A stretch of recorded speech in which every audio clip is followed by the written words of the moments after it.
Nous sommes aujourd'hui ravis, très ravis, de parler du projet Sciences de l'ingénieur. Alors, c'est un projet qui est très intéressant. Le bulletin officiel nous invite ici donc à passer par plusieurs étapes. L'aspect interdisciplinaire de ce projet, qui va être par la convergence des connaissances qu'on a pu accumuler en mathématiques, en sciences de l'ingénieur, en physique et dans toutes les matières, y compris en langue, puisqu'il y aura une partie bibliographie. Il y aura une partie également modélisation. C'est là qu'on va faire appel au modèle de connaissances, donc régi par des équations mathématiques. Il y aura de l'expérimentation, de la simulation. Là, on a le modèle de comportement avec ce que nous avons pu apprendre comme interprétation en sciences physiques et en sciences de l'ingénieur. Et selon les performances et en comparant avec le cahier des charges, on pourra proposer des améliorations. Donc c'est un projet qui permettra ici de méditer sur la philosophie projet, à savoir un planning qui peut être réalisé par Gantt Project. Et on va aussi, comme ça, travailler ensemble, tester, mesurer, expérimenter. C'est là l'importance de ce projet. Et c'est vraiment un projet qui va, comme ça, nous permettre de suivre les compétences, puisqu'en entreprise ou dans les structures de l'État, dans les associations, on ne part pas en termes de notes, mais en termes d'entreprise, en termes de compétences. Donc, si nous parlons en termes de compétences, il faudra suivre ces compétences. C'est ce que nous allons faire en sciences de l'ingénieur, par les compétences analysées, communiquer, modéliser, expérimenter. En mathématiques, ça sera plutôt calculer, démontrer, raisonner, représenter. Et donc, avec ce projet, nous commençons d'abord par une analyse fonctionnelle du système qui peut passer par bêta-corne, diagramme de Pièvre, diagramme FAST. On ne perdra pas de vue la chaîne d'énergie et la chaîne d'information. Toujours dans ce projet, nous avons une partie théorique, comme on l'a dit, régie par les modèles des connaissances, les équations mathématiques avec les variables d'état.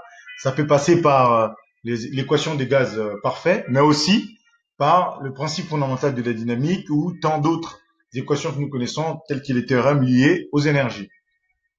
On verra à quoi ça va ressembler dans le projet. La partie modélisation et expérimentation passe d'abord par les logiciels que nous utilisons en sciences de l'ingénieur. Et on va toujours marier la partie simulation et la partie matérielle de nos objets. Un exemple ici, pour fixer les idées, c'est le projet Segway, réalisé par un groupe d'élèves, de mes élèves. Et dans ce projet, nos élèves vont traiter ici la question de la stabilité de ces systèmes. Ils commencent par étudier le système. On voit ici le diagramme, bêta-corne, l'objet à qui ça rend service, sur quoi ça agit et dans quel but. Donc, dans ce projet, le problème de stabilité ici, il faut déjà définir la stabilité. Un système est stable si à chaque entrée bornée, nous avons une sortie bornée. Et en l'occurrence, l'équation des pendules inversées peut nous inviter ici à douter de la stabilité du système, ou carrément à dire que c'est instable. L'élève ne construit pas ex nihilo. Il part du cahier des charges et il va comme ça essayer d'approcher un certain nombre d'écarts, mesurer, quantifier cette stabilité. Il commence pour cela à passer par d'abord deux logiciels, Avimeca et Regressi. Donc Avimeca, c'est ce logiciel-là. Donc avec ce logiciel, on va aller chercher la vidéo qui a été acquise et on va comme ça traiter notre vidéo. On va agir comme en mathématiques par les choix d'un repère. Donc on choisit d'abord l'origine du repère et on va choisir l'échelle. Donc après choix de notre échelle, on pourra comme ça traiter point par point et obtenir nos coordonnées. Voilà, obtenir nos coordonnées. Après avoir obtenu les coordonnées ici, le vecteur position, on va les envoyer sur Regressi. Et sur Regressi, on pourra le récupérer et pouvoir le traiter.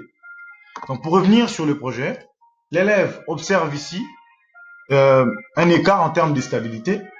Et cet écart-là, l'élève va tenter ici de le réduire. Il passe pour cela par une conception. Il passe par les équations mathématiques, élaborer des schémas blocs, qu'il va réaliser dans le logiciel MATLAB Simulink ici. Et MATLAB, c'est ce logiciel-là. Voilà, ce logiciel-là. Et sur MATLAB, c'est ça MATLAB. Simulink se trouve là, à ce niveau-là. Donc, ayant Simulink, on peut, comme ça, tenter de construire. Il suffit simplement d'aller dans les outils, les tools, et dans les tools, aller dans Library Browser. Je vous ai dit que c'est un projet interdisciplinaire, même l'anglais va prendre sens ici.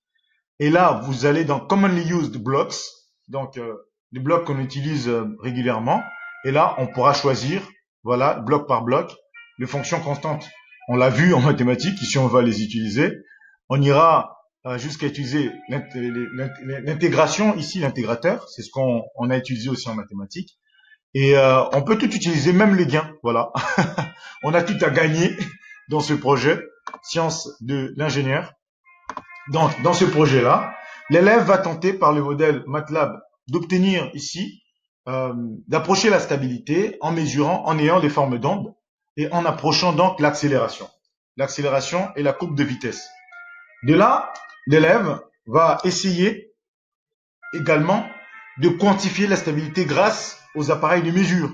Donc là, il va faire des mesures concrètes via ici le multimètre, et vous voyez aussi l'importance de la carte Arduino. On y reviendra. Donc la stabilité, l'instabilité ici est mise en avant par cette équation de pendule inversée. Et pour réduire cette instabilité ou pour améliorer la stabilité, on va ici insérer un correcteur, comme vous le voyez là. Et avec le correcteur, on pourra regarder les performances. Nous voyons ici qu'il y a une amélioration en termes de précision. Sur la conclusion, il faut simplement savoir que le critère de performance, à savoir la rapidité, l'amortissement, la stabilité, la précision et la robustesse, ils sont à la fois antagonistes et concordants. Donc, gagner en rapidité peut nous faire perdre en stabilité. Donc, dans cette perspective, l'élève va quand même rendre compte de sa bibliographie et essayer par la suite de tenter d'autres réalisations. Il y a aussi le projet drone. On aurait pu prendre d'autres exemples. Sur le projet drone, ici, ce qu'il faut savoir, c'est simplement qu'on va s'interroger sur la trajectoire de notre drone. Et sur le drone, on va s'interroger ici sur la trajectoire. On va passer par une acquisition vidéo et traiter sous avis méca régressif. Un point important sur le drone, ça va être par exemple le modèle cinématique, où on va étudier les systèmes comme en physique. On va choisir un référentiel, le repère. On va obtenir nos équations ici, des vecteurs position, et on va en déduire les vitesses. De là, on va mettre en place le modèle électromécanique en appliquant simplement la résultante fondamentale de la dynamique avec les hypothèses admises au préalable. On aura une partie électrique, une partie mécanique et un couplage électromécanique. Et là aussi, on va essayer ici de réduire notre deuxième écart entre les systèmes réels et le modèle numérique. Le contrôle de l'altitude passera également par MATLAB Simulink en insérant plutôt le correcteur PID.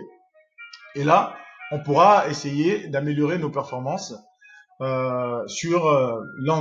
concernant l'angle de roulis, d'étangage, vérifiant un peu les translations verticales, longitudinales, latérales, mais aussi les rotations propres autour de l'axe vertical.